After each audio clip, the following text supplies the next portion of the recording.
entire squad. It's not just about the starting 11. There's also, some futuristic value to a player like that too. Okay, yeah, I'm getting him with 6 months left on his contract. Even if you sign him to a 5-year deal, turn around and resell him in a year for 4 times what you paid for him. I mean, just there's got to be some long, extended vision when it comes to when you're, especially on a player that's only got less than a year left on a contract, or that is as an expiring contract. There's got to be some long, some foresight that goes into that. Simon, 5-a-side trivia match week 10. I am kind of looking forward to this because it revolves, if I'm not mistaken, around all the records around Tottenham. Yeah, you guys ready for this?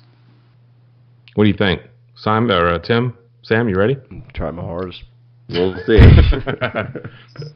So, you thought when I said records, you meant statistics. I meant those round things you put on a turntable. So we're going to be, it's all questions like, who accompanied Chaz and Dave on the 1987 Cup Final single. So are you ready for that? Goodness. No, I'm kidding. But the first question was going to be who had a hit in 1960. Well, I don't know if it was even a hit, but who had the Spurs record tip-top Tottenham in 1961. But anyway, I digress. It is about the mighty records that we have created over the years.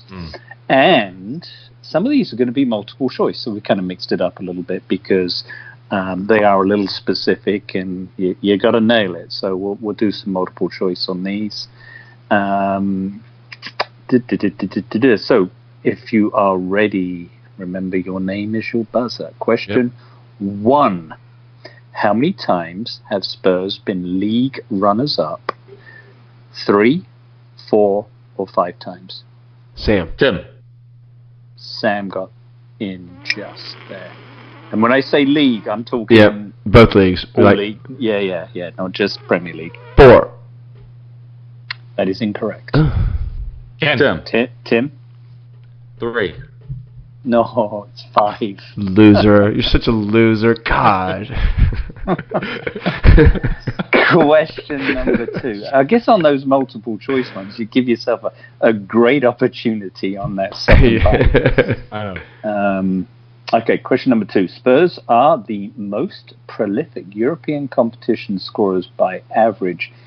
How many goals per game is it? Is it 2.6, 2.1, or 1.9? Ken. 2.1. Bingo! Yes. The guess. Great guess. Did you know that? Was that a guess? These are all guesses. Okay. Question number 3, also a multiple choice. Spurs also have the British record for most consecutive wins in major European competitions. How many is it? 6, 7, or 8? Sam. Tim. What? Did someone say you buzz in for me? No. I thought I heard Tim. I'm going to say, it was what, 6? You said it was either 6, 7, or 1? You said? Yeah, it was me. Oh, I thought it was Tim. I'm going to be 6, 7, or 8. I'm going to say 7 because it's my lucky number. Incorrect. Damn it. Tim. 6. No. It is 8. And I think that was set under Harry's rules in the Europa League.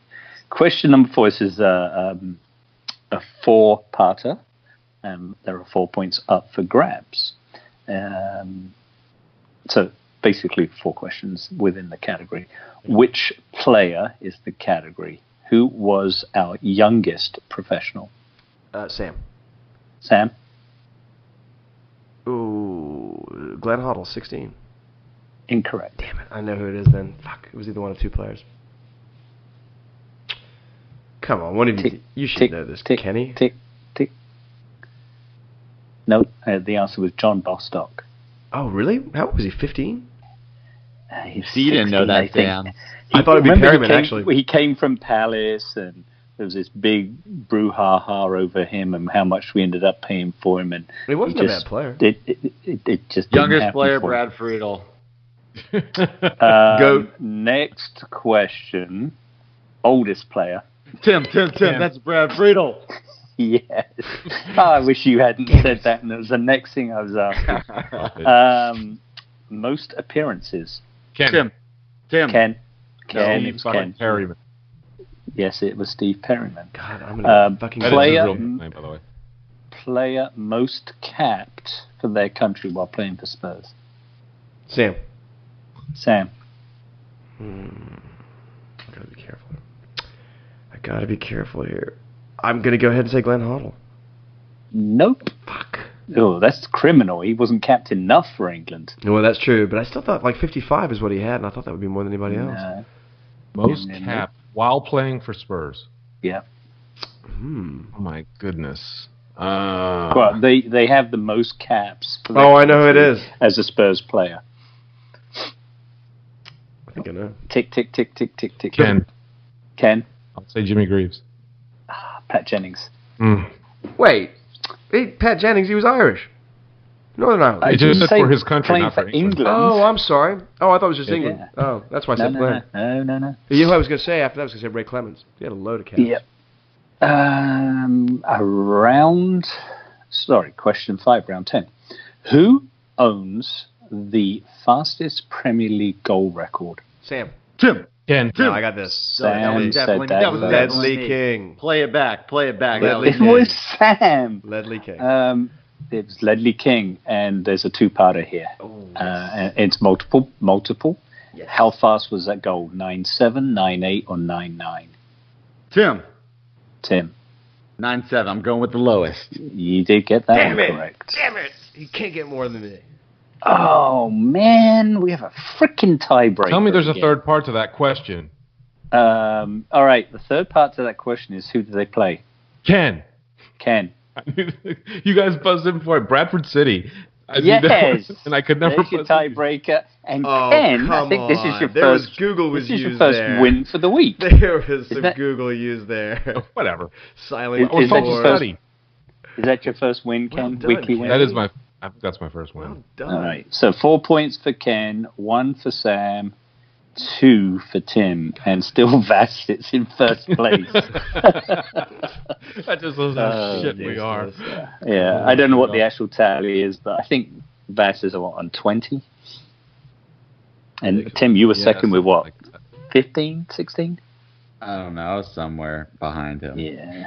All right. It's all bunching up in the middle. Mid-table mediocrity from the Hotspur America So crew. I did do some legitimate studying for this, and to go back to one of the questions, our youngest player, John Bostic, I went after the fact because I didn't know the answer, and I just did look this one up. Who did he play against when he was the youngest player? Wasn't it a European competition? Yes. Yeah, I remember the game, but I just don't remember the opponents. I remember watching Dynamo Zagreb. Yeah. Yep. 6 November Okay. 2008. So it wasn't that long ago. No. Not that long. And where is he now, eh? Yeah. Who knows? Probably selling Very good, insurance. fellas. I will not give you a clue for next week's, but it'll be a doozy. Okay. Let's move on. Then we have FA Cup, Newport County. Tim, did you even do an injury update for this? I did. Yes, get in. Do they even Niggles. have a physio room? Hey, they have a. I'm probably. It's in a cow shed out back. I was gonna say It's a caravan. it's a old World War II cot. Just lay them on there and wipe the blood off. Tim, what do you got? Timmy, get out the Bengay. You know what time it is. Groin pull, deep thigh bruise.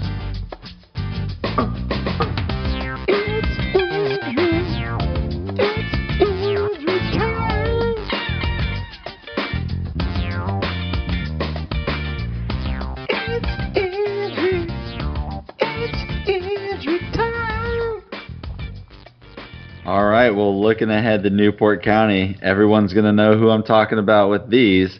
They got 2 players out with hamstring injuries, Matty Dolan and Josh Labate.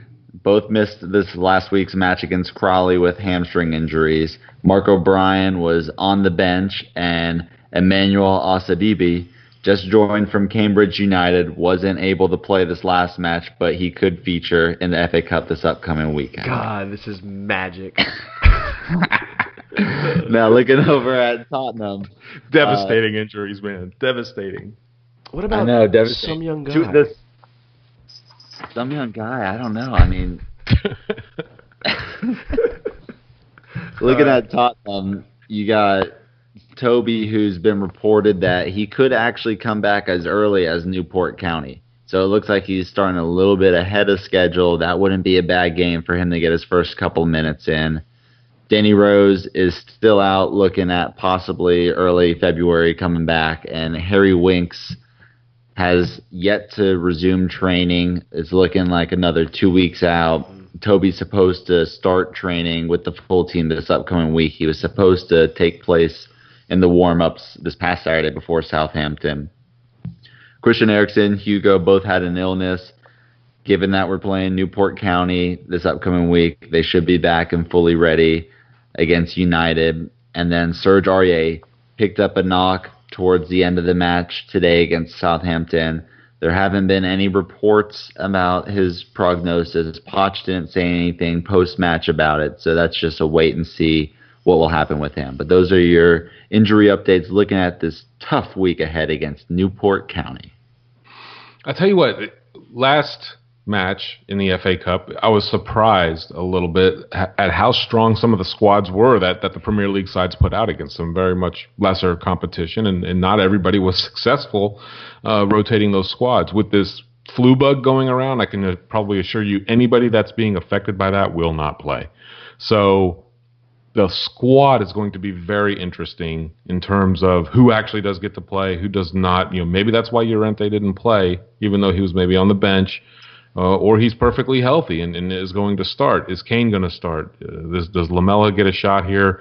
Kyle Walker-Peters, he was on the bench today. Does he get a shot maybe to start? So as we move into the Community Beer Company Mosaic IPA predictions for this FA Cup tie versus Newport County, I know I put it in the rundown. Fun fact. Well, not like a real big fact, but they do have a midweek game right before us. Newport plays on Tuesday, whereas we have the entire week off. So that could affect them. They got a league match on Tuesday. Is it home or away? I think it is actually a home match. Okay. That means they won't be playing rugby on that pitch. It is a home match. Weekend. Interesting. So this match is being played at Rodney Parade. So I did some looking up for that, because this is always one of these things that, hey, we're going to a ground that nobody's maybe been to before. I know a lot of some of the veteran Twitter people out there. I've never been to Newport. I'm looking forward to going. So here's just a little tiny bit of background on them. It's a stadium in the city of Newport. It's in South Wales, owned and operated by the Welsh Rugby Union. It's located on the East Bank River, Usk, in Newport City Centre. The ground is on Rodney Road. It's a short walk from the bus station and rail stations. So for those of you going, it's not that bad. Capacity, 7,850 for football. Yeah, I heard they were putting in a temporary stand that would hold another 1,000. Okay, so I hear our allotment is somewhere around 500 to 600. I'm not sure if that's accurate. It's just kind of what I've been rifling around. I know Pete Hayne didn't even have enough loyalty points to get a ticket, and he goes to a lot of matches. So it's going to be a tough ticket for the away fans. Yeah. So, but it'll be a fun day out, and because I think the time that this match is being played does not coincide with any other matches, we can fully expect this to be one of these FA Cup, Fox Sports 1 or FS2, whatever channel it's going to be on, that make the FA Cup so special, going to these really tiny grounds and little obscure places around the country, and a big-name club is there. It has, trap game or whatever you want to call it, written all over it. But it should certainly be a really fun match to watch. I feel, and I'm looking forward to it. So this is not a trap game. Not a fucking trap game. No, it should not be a fun match to watch for any Spurs